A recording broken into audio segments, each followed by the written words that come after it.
We're making classic baking powder biscuits today, and where else could they come from but Betty Crocker?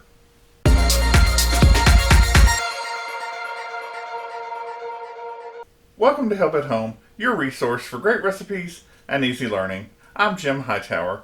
Today we're going to tackle classic baking powder biscuits, and they come from the classic cook of all cooks, not Julia Child, but Betty Crocker herself. And here's that recipe for Betty Crocker classic biscuits. You will need 2 cups all-purpose flour, 1 tablespoon sugar, which is an interesting addition, 3 teaspoons baking powder, which is also 1 tablespoon, 1 teaspoon salt, half a cup of shortening or butter, and 3/4 cup milk. Preheat your oven to 450 degrees. Don't forget that you can always print out the recipe by going to the description below. And if you don't want to print everything that I've typed up in there, you can always select and then right click print and it will print your selection. That's a tip, write it down.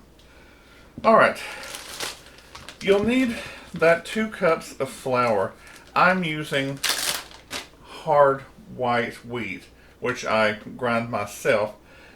Practically the same as your all-purpose flour, it's just a little bit different variation. Scooping and leveling and measuring out your ingredients.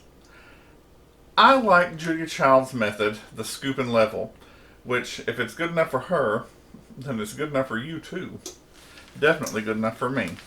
So you scoop in there, let it overflow, and then I like to take just a pastry thing here and just slide it off even. And there's your 1 cup. In baking, you don't want to overflow, have a heaping scoop, because that will mess up your recipe. And then I'll do that one more time. And then I can level that off. Actually, I need to actually pour a little bit more on top there. I could have put this in a bowl and it would have made it a little bit easier. But anyway, so inside my little handy bag,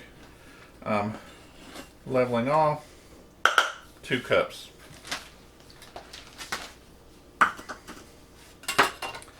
Now I'm going to set that aside for just a minute, and I'm going to talk about some of my cooking utensils here. I have a Danish dough whisk, which is so handy. You put it in there and stir things up. It can go through it, and it helps to mix everything really good. You can find them on Amazon. They're relatively cheap. Of course, I have a set of biscuit cutters, cookie cutters, plain on one side, fluted on the other. There you go. Also, you can find those on Amazon. And pastry blenders. You've got your 2 main types here.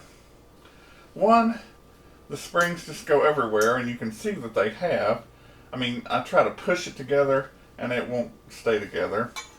And then you have this type, which is cut from one piece and it stays, and it's very hardy.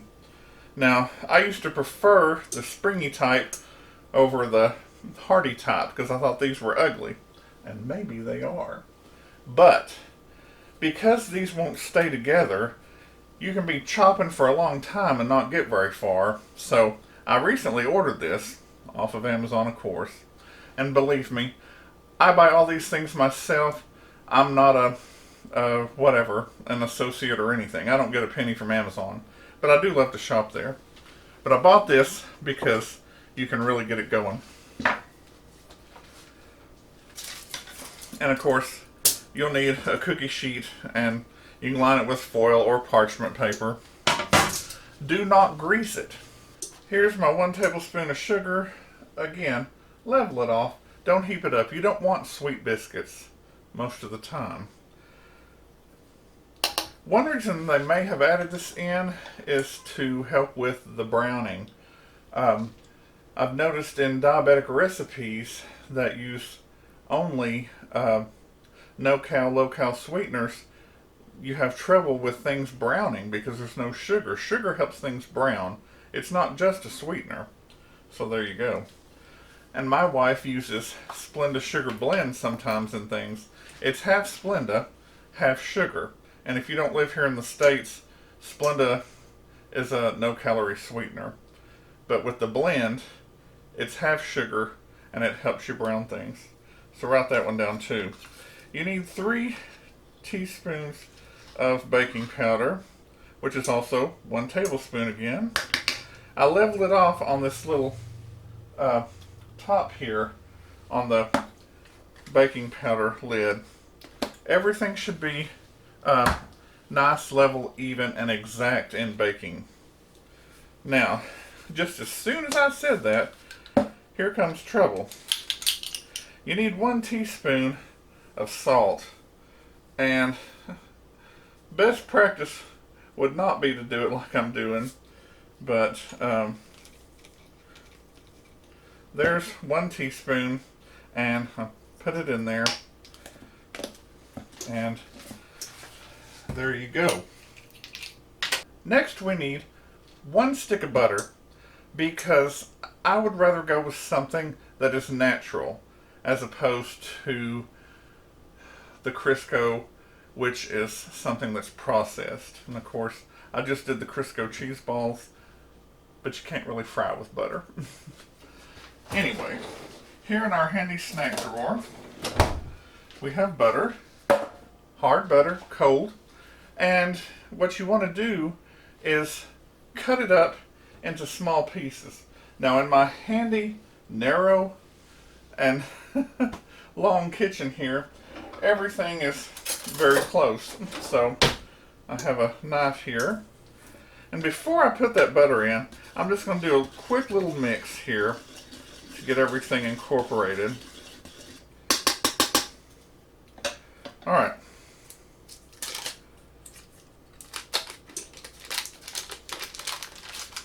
And then, here you go. You just cut little pieces. Side, side, middle. Side, side, middle. And see how easy that is? Again, if you're going to do cooking, you got to learn not to be afraid to get your hands dirty. Because life just happens. And it will happen to you. So there you go. There's the trash. There's the sink. And handy paper towel. Now, before the milk goes in, you need your pastry blender. And you start this chop, chop, chop, chop, chop. And you want it to look like coarse meal. Or if you've ever cooked with cornmeal or made cornbread, you know what the cornmeal looks like there. So you just chop, chop, chop. Kind of turn over your flour. Keep chopping. And, oh no, it's stuck to it. What am I going to do? You just keep going. You can knock it off. You can use your fingers. If you can't bear it, you can reach over. You can get you a handy knife and keep on trucking. Now, you may be asking, okay, why did you put in cold hard butter? Because that's going to make it harder for this to get incorporated into the flour. Well, yes, that's partly true. However, if you didn't use cold butter, it would start getting soft and greasy on you. And believe me, you don't want it to get greasy on you. And when we start making some great things like French crescent rolls or croissant, you can't let that butter get soft. you'll have a hot, oily mess. So you just keep chopping. And you don't need to sit here for 5 minutes or so and see me do this, but I'll keep going, and then I'll show it to you in just a minute. If you look here, that's it. There are a few slightly large pieces, but they'll be okay. I mean, if you can't handle it and you have to be perfect, some people do, you can just chop a little more, but that's it. It's done. And if you see a little flour here or a little mess here, remember, my favorite, Julia Child, she had messes all the time. Life always happened, and she showed me that cooking can be fun and you can clean it up later. Or, if you have the time, you can clean it as you go, but why would you? Here we go, going for the sink. I know some of you people love that. You said, oh, I laughed and fell on the floor when you threw that in the sink. There it went. Okay, we're going to pour about half or so of that milk in. And you might be asking, why are you doing half? Well, flour can be funny sometimes.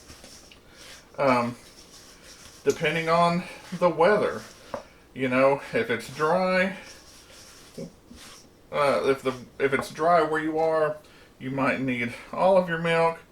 If it's somewhat humid, you may need less. And so basically, you're mixing this until it cleans the side of the bowl. And look, we did that. So, that's ready. We had a little bit left. The cook can drink that or put it in their coffee. Now, I'm going to talk about small kitchens real fast. You know, I use this cutting board here to, there's my trash, to work on. And I always keep this clean. I wash it before and after, and before I use it again. And I have put flour on here, I've rolled things out, and there's nothing wrong with that. I've used my counter over here a lot. I used to try to keep things on a cutting board, but these little 9x13 cutting boards, forget it. I'd love to have a big piece of marble. Julia had that sometimes, but anyway, check this out. You get a big piece of parchment paper, and you can put that on your counter. You can reach for your flour and just a little bit on there, not too much, and get your dough out here. And look, clean bowl. I won't throw this. Alright. And the handy Danish whisk here, dough whisk. I just love that. Alright, you push this together, and I'm going to get a little bit of this flour so it won't be sticky, although things mainly do not stick to parchment paper. That's the draw. But you need to do just a tiny bit of kneading, but not too much. You don't want to make it tough. So, just fold that over. I fold this over, and I'm pushing this out with the heel of my hand. Then I'll take it, turn it over. I'll do it a second time, and push it out again. Now this is a different type of kneading than you've seen me do with bread, because like actual making a loaf of bread is a different type of kneading. Anyway, so 3 times is what they recommend, I think. And, oh no, don't look. He's sticking that dirty hand in there with his flour. You know what Julia used to say? And I'll quit talking about Julia in a minute, but she's so inspirational. She said, when you're alone in the kitchen, who's going to see? Who's going to see? So there you go. And I agree with her on a nice big rolling pin. Those little short things, you can't do anything with that. It is just a toy, like she said. And she did throw it in the trash multiple times. Oh, that was a little bit too much flour. But look at this. Look how handy a rolling pin can be. You can use it to get your dough started there.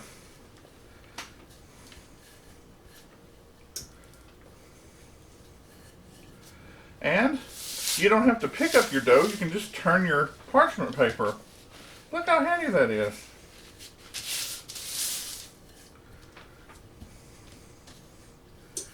Okay, we're going for about ½ inch thick, and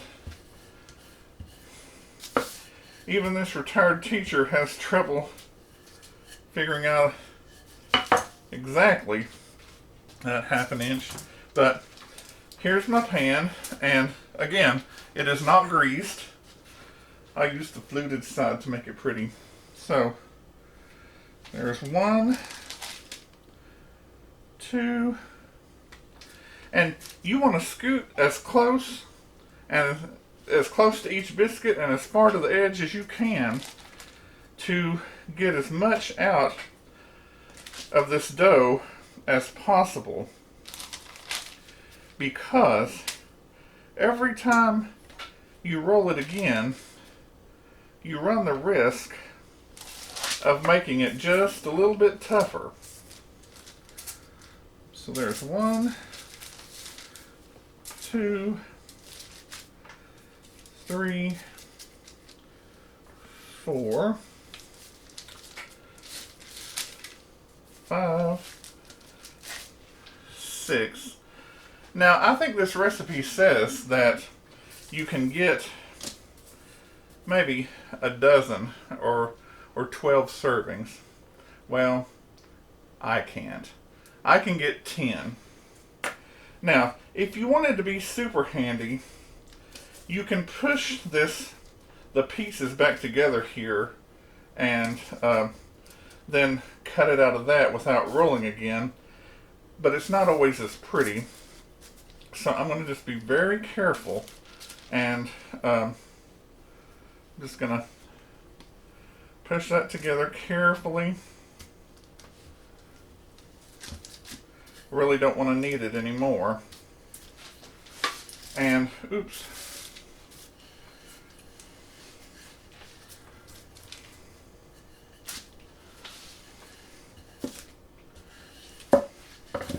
Okay. 1, 2. Well, crud. I can usually get my 4 biscuits out of this last roll. So what I'm going to do just for fun is try pushing this together, because I don't want to roll it again. So there's 1.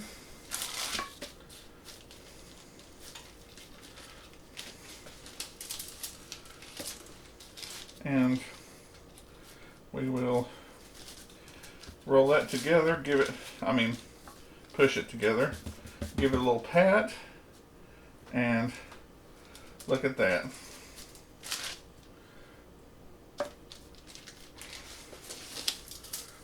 Put that there. Now, what you can do, and I think it's a good practice, is take a little piece. Now this has no eggs or anything that'll kill you if it's uncooked, and taste it. And then you'll get to know if your recipe tastes right or if something tasted wrong.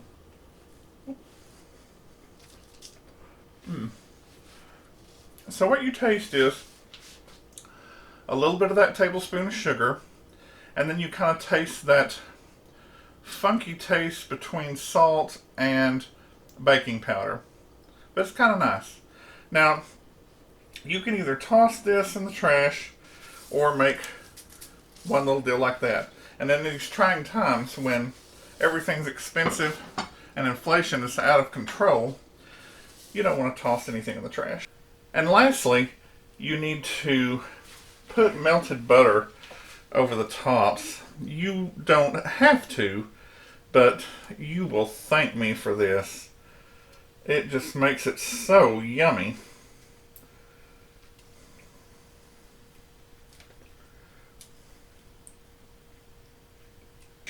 So, into the 450-degree oven. Recipe says, I believe, 10 to 12 minutes. At 450 degrees, that is a hot oven. I think they would call that a fast oven. And why would they do that? Because things happen fast in a hot oven. And last night, I made another test batch. And I let it go a minute over, and we'll just say they're slightly browned, but they're still delicious. So, if you're asking, okay, what's he saying? He's saying, put it in there, let's try 8 to 10 minutes and check it. Or you can say 8 to 12 minutes, but check it every minute after 8 minutes. You don't want them too brown. So we'll be back after that time. Here they are, just out of the oven, and mine only took about 8 minutes. And there they are. They are fluffier than a lot of baking powder biscuits, and if you made them a little thicker, they would be even taller. So that's up to you.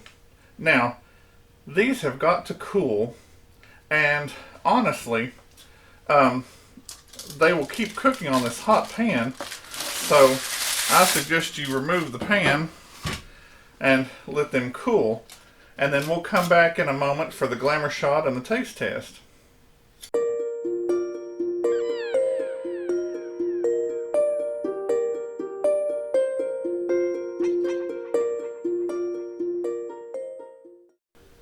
Here is my somewhat unattractive biscuit that we decided to cook instead of throwing away. So, taste test time.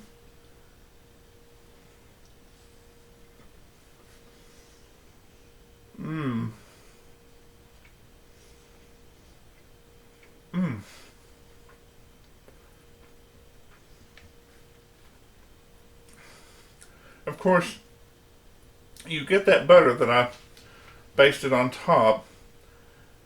You get that delicious butter taste that was used instead of the white shortening or Crisco. And you can taste just a little bit of the salt and the sugar kind of competing, but it is more of a savory flavor. It's just delicious. It reminds me of when you go to your favorite fried chicken place, you know, the one that has the great fluffy biscuits. Now, I won't name any names, but they're so, when they cook them right, they're so good that you can just eat them by themselves. You don't need honey, butter, jelly.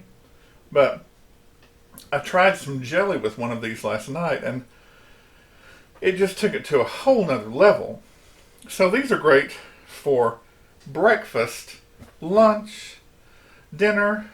If you have a fried steak, a chicken fried steak, and you've got the gravy, you can dip your biscuit in that, or you can pour gravy over it and eat it with your fork. When Grandma made roast for lunch on Sundays and had the gravy, she always had homemade biscuits, and we'd put the gravy over it and just eat that. Oh, that was a taste treat. So write that one down too. Well, if you haven't seen my video over making your own cookbook, go back and watch that video. It's not perfect. It's a few years old, but it gets the idea through. Print this out, put it in your cookbook. Now, here's mine. And It says Jim's favorite recipes, and I put, help at home on there. But the most important thing is get these page protectors. You can put a recipe on the front, a recipe on the back, and you just put all your favorite stuff in there, and it's wonderful. Like this one, where I doubled the recipe, you can just write on there with a permanent marker, or you can make your notes with a permanent marker on how many minutes it takes to cook in your oven. We have this floor oven and a wall oven, and I always have to make notes on what it takes to cook in each of those because it is different. At any rate, if you like this video for Betty Crocker's own baking powder biscuits, give it a thumbs up. Subscribe and share with your friends who like to cook or just want to learn how. Drop me a line in the comments below about your experiences with this recipe and what else you might like to see in the kitchen. Click the bell below the video for all notifications, and then you'll get the notifications in the top right hand corner of the screen. I'm Jim Hightower, and remember, everyone needs help, even me. Enjoy and be well.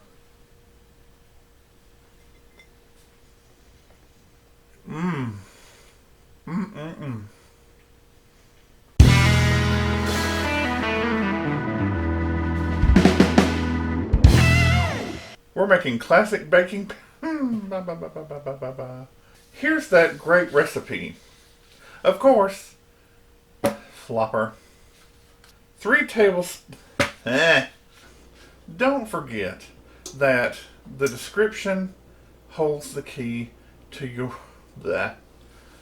Everyone needs help remembering, even me.